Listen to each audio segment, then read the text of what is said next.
He knew exactly what that meant. A child knows what that meant. If you're the FBI director and you don't know what that meant assassination. And it says it loud and clear.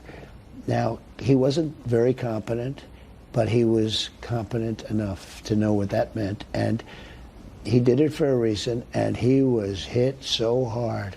Because people like me, and they like what's happening with our country. Our country's become respected again, and all this. First of all, I need to retain your services for my FU45 shirt. I don't know if it falls in the same category legally as 8645. I do have an 8645 shirt, but I couldn't find it this morning. So either way, will I be going to El Salvador is my question. Yes, I'm sure FU equates to violence, according to Christie. Yep. No, this whole thing is just, more absurdity, overreach, and abuse of office from Trump and company. Because let me talk about the whole 86-47 Jim Comey controversy. I've prosecuted threats cases, Steph, in my 30 years as a prosecutor. And one bedrock principle when you're bringing a threats case is that the threat has to be clear, direct, unambiguous. And there are some statutes that say, and you have to basically evince an intent to follow through on it for the intent requirement to be satisfied. So the first thing I did was I went to Webster's dictionary, which is kind of an accepted place to look for definitions of, words, even if those words are numbers.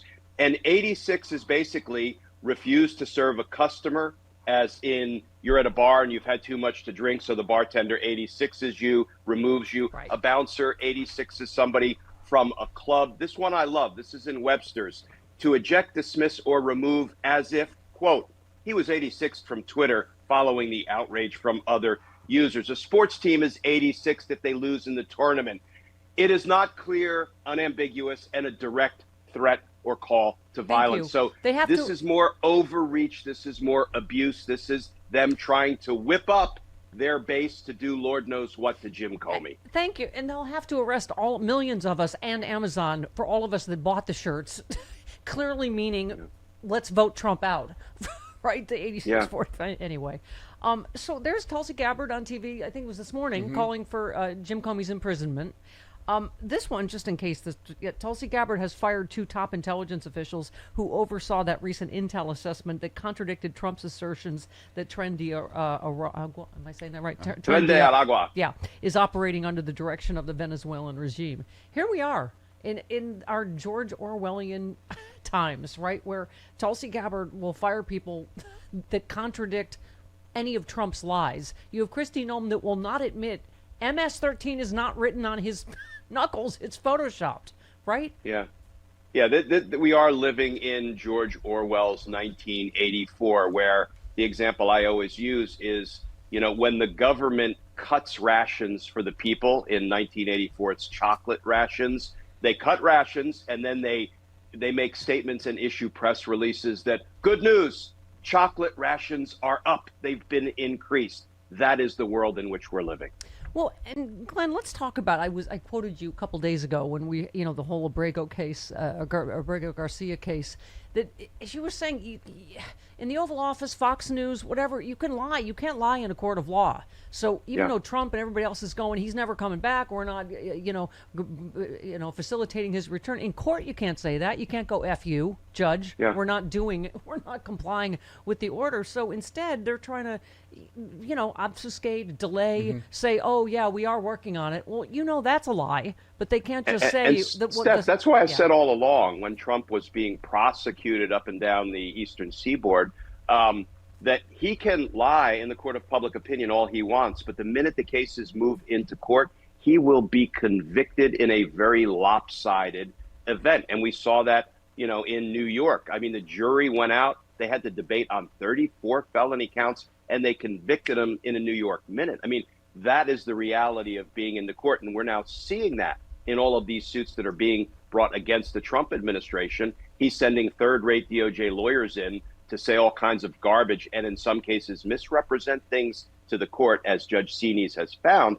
And they're losing in case after case after case. And then the next question is, will they bother abiding by any of those court decisions? Yeah. Well, that's my question, Glenn. How long can they do this? Can they say, "Oh yeah, we're working on it"? You know damn well if Kristi Noem can fly down there and get a photo op in 4.5 seconds, they could have brought him back any time they wanted. Right. But how long Of did they get course. away with saying, "Oh yeah, we're working on it"?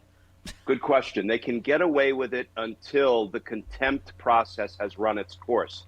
Contempt hearings are in essence underway in the Abrego Garcia case. Abrego Garcia's lawyers are getting all kinds of discovery from the Trump administration as ordered by the court to make it clear that they defied the judge's order.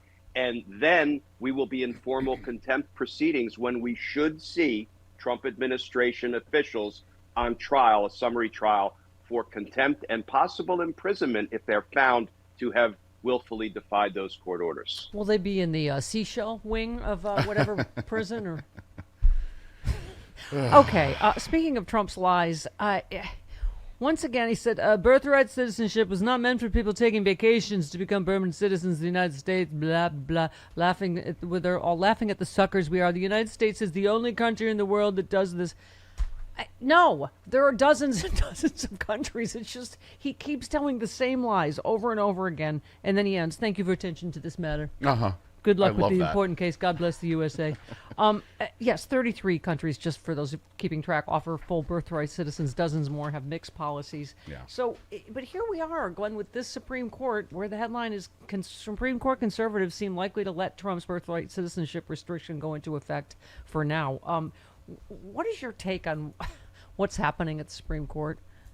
Yeah, my take is if they allow these preliminary injunctions to only take effect in one case or in one jurisdiction where the case was brought, then what they're doing is saying, okay, yes, it's unconstitutional, but every single person who is impacted by this will have to hire a lawyer, go into court a million times over in every federal jurisdiction around the country and try to win a restraining order or a preliminary injunction. That's at a minimum, that's unworkable. It's unwise. Runs contrary to the law when a federal judge deems something as unconstitutional that's being done by the administration. Then the administration has to stop doing it everywhere, not just in that one case. I don't know. I have no confidence in the radical right-wing bloc of the Supreme Court, because look at how many favors they've done, for Donald Trump already that run contrary to the express language of the Constitution. Oh, hey there, it's Stephanie Miller. If you're like me and you love sharp political insight, pointy, you like it pointy and sharp, bold opinions, and a touch of humor to make sense of these crazy times, have I got some fantastic news for you. The Political Voices Network is now on Substack. This is your new go-to for the best in independent media. We're talking about my show streaming daily with episodes on demand, the fearless of journalism of Brian Karem, the brilliant side-splitting satire of John Fugelsang, the unrelenting working class advocacy of Rick Smith, and so much more. Here's the best part. Subscribing is so easy. You can join for free or go to the extra mile. Support these incredible independent voices by signing up for a full subscription starting at just $8. You'll get access to exclusive content, behind-the-scenes insights, and a chance to directly fuel fearless, unfiltered media. So what are you waiting for? Head on over to politicalvoicesnetwork.com. Hit that subscribe button and become part of the movement keeping truth alive in an era of corporate media overload. Every subscription helps, especially yours.